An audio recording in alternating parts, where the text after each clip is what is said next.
నమో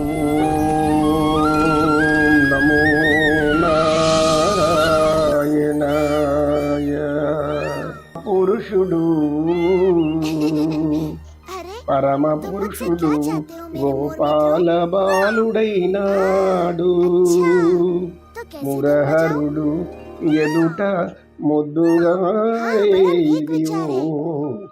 పరమ పురుషుడు గోపాల బాలుడైనాడు.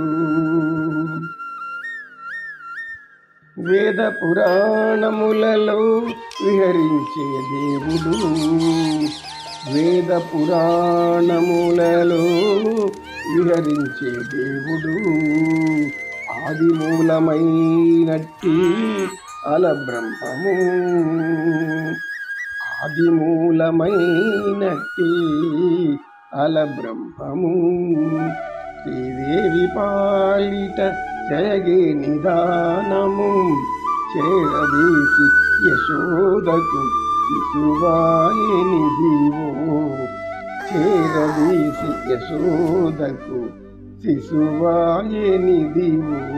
పరమ పురుషుడు గోపాల బాలుడైనాడు.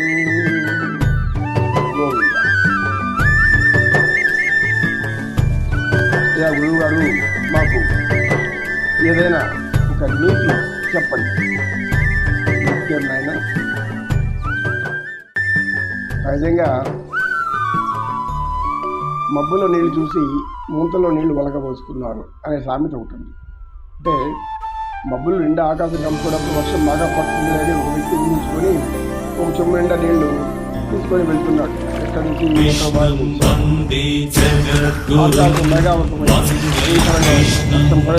జీవితంగా ఉంది. ఇంకా ఇది ఏం పని ఇంట్లో నీటి నీళ్ళు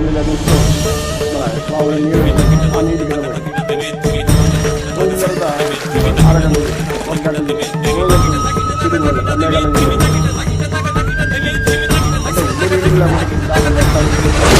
వేరే అడుకోవచ్చు. ఇది మొబైల్ ఏంటంటే ఒకరోజు ఒక మంత్రి మంత్రి ఆయన చాలా వేరే రాజ్యానికి ఎందుకంటే వేరే రాజ్యం ఎలా పరిపాలిస్తుంది, ఆయన పరిపాలించే రాజు ఆయన చక్రవర్తి ఎలా పరిపాలించారో తెలుసారు. ఎందుకంటే ఈయన మంత్రి కాబట్టి దీనికి తెలియని రహస్యం అంటే ప్రజలను ఎలా సుఖ సంతోషాలతో ఈ మంత్రి ఆ దేశానికి వచ్చారు. ఆ దేశంలో అనేక గ్రామాలు దాటుకుంటూ వస్తుంటే అన్ని గ్రామాల్లో కూడా పంటలు పండలేదు. సరే కొన్ని పంటలు కొన్ని ఎండిపోయి అట్లా ఉన్నాయి. ఏంటో విశేషం అనుకుంటూ వచ్చారు. ఓ దగ్గరకు వచ్చాక జనమంతా బాగా గుంపుకుంటున్నారు, మితంగా గుంపుకుంటున్నారు. కొంత పెద్ద ఒక లైన్ క్యూ అంటే వరుస నిలబడుకోవడం, వరుసలో వరుసలో జనాలు ఆడవాళ్ళు మగవాళ్ళు పిల్లలు అందరూ కూడా నిలబడుకున్నారు. ఒక పెద్ద భవనం ముందు మంచి ఇది వేసేసి మా భవనం ముందు నిలబడుకొని ఆ భవనం విద్యుత్ అలంకారాలతో బాగా రూపుదిద్దుకుని ఉంది. గొప్ప గొప్ప అలంకారాలంతా ఉన్నాయి, వెలుగులు విరజిమ్ముతున్నాయి, లైట్లు అన్నీ కూడా ఆ వెలుతురులో అన్నీ బాగున్నాయి. అయితే ఆ మంత్రి అలా అక్కడికి వచ్చాడు. చూస్తే ఇతన్ని ఈ యొక్క రాజు యొక్క అనుచరులంతా కూడా అక్కడక్కడ ఉన్నారు. ఎందుకంటే ఎవరు ఎక్కడ ఏమేమి చేస్తారో గమనిస్తూ ఉంటాను. ఎవరైనా ఏమన్నా తెలియకుంటే ఏదైనా బర్ర బాణమ్మ విసిరితే ఇబ్బంది కదా, అందుకే రక్షక భటులంతా అక్కడక్కడ ఉన్నారు. ఈ మంత్రి అక్కడికి వచ్చాడు. వచ్చి నిల్చుంటే అతనికి కొత్తగా ఉన్నాడు కదా అని అక్కడ ఉండే ఒక వ్యక్తి అక్కడికి వచ్చి, అయ్యా మీరు ఎవరండి అన్నాడు. నేను పక్క దేశంలో వాడిని, ఇక్కడ ఏం జరుగుతుందో చూస్తున్నాను. ఏం జరిగేది ఏంటి, మా ధర్మప్రభు కర్ణుడు, దాన వీర సూరకర్ణుడు, అన్ని దానగుణాలు కలిగిన వాడు, ఆయనకి మించిన ధర్మం చేసేవాడు ఇంకెవరు లేడు. మహాధర్మవేత్త, అన్ని ధర్మాన్ని ఆచరిస్తాడు, ఎప్పుడు కూడా సత్యాన్ని అనుసరిస్తాడు, చాలా గొప్పవాడు. ఇప్పుడు ఆయన యొక్క కుమారుడికి పుట్టినరోజు సందర్భంగా ఎందుకంటే ఎవరు ఎక్కడ ఏమేమి చేస్తారో గమనిస్తూ ఉంటాను.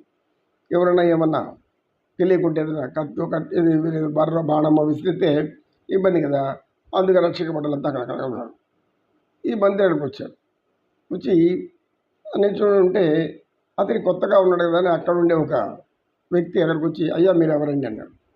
నేను పక్క దేశంలో వాడిని, ఇక్కడ ఏం జరుగుతుందో చూస్తున్నాను. ఏం జరిగేదేంటి? మా ధర్మప్రభు దాన కర్ణుడు, దాన వీర సూరకర్ణుడు, అన్ని దానగుణాలు కలిగిన వాడు, ఆయనకి మించిన ధర్మం చేసేవాడు ఇంకెవరు లేరు. మహాధర్మవేత్త, అన్ని ధర్మమే ఆచరిస్తాడు, ఎప్పుడు కూడా సత్యాన్ని అనుసరిస్తాడు, చాలా గొప్పవాడు. ఇప్పుడు ఆయన యొక్క కుమారుడికి పుట్టినరోజు సందర్భంగా ఈ పుట్టినరోజుకు ఆయన అందరికీ పేదవాళ్లకు అన్నదానం, ఆ తర్వాత వస్త్రదానం, ఆ తర్వాత వారికి ఏదో చిన్న చిన్న పండ్లు అవి సమర్పిస్తాం. అంటే ఇంతమంది వీళ్ళంతా ఏం ఉన్నారా, లేని వాళ్ళ ఉన్నవారా? ఉన్నవాళ్ళ దగ్గర నిలబడుకుంటారండి. మీకు అర్థం కావడం లేదా? వాళ్ళంతా లేని వాళ్ళే, భిక్షగాళ్ళ. ఆశ్చర్యపోయాడు మంత్రి. మారవేషం కదా, ఆశ్చర్యపోయాడు. భిక్షగాళ్ళ, ఇంతమంది భిక్షగాళ్ళు? అవును, మేము భిక్షగాళ్ళకి ఎంత దానం చేస్తూ ఉంటాం, దానం చేస్తాం. మా ప్రభు దానకరుడు, దయాకరుడు. సరే, మంత్రి ఏం చేశాడంటే మళ్ళీ అక్కడికి వెళ్ళాడు. అక్కడికి వెళ్ళి రాజుని పరిచయం చేసుకున్నాడు. నేను పక్క రాజ్యం నుంచి వస్తున్నాను, మీ రాజ్యం స్థితిగతులు తెలుసుకోవాలి అంటే ఆయన ఏ దేశం చూసి చెప్పలేదు. తెలిసాక నేను అతని పేరు కూడా చెప్పలేదు. వచ్చావా, నీకేం కావాలో, ఏం కావాలో తీసుకెళ్ళు, నీకేమేమి ఇవ్వమంటావు చెప్పు అన్నాడు. నాకేమీ అవసరం లేదు, మీరు ఒకసారి మా రాజ్యానికి వస్తే బాగుంటుంది అన్నాడు. నేను మీ రాజ్యానికి రావాలి. ఎందుకు రావాలి?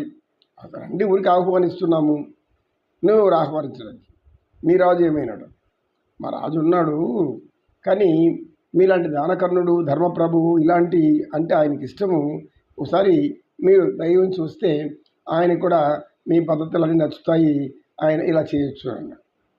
సరే, ఆఖరికి ఏమో చూస్తాం, ఆ రాజు ఏమేమి చేస్తాడు, మా ఆయన ఇంకా ఎంత పెద్ద దానాలు ఇస్తాడో, దాంట్లో ఇంకా పెద్ద పెద్ద గొప్ప మణులు మాణిక్యాలు ఇస్తే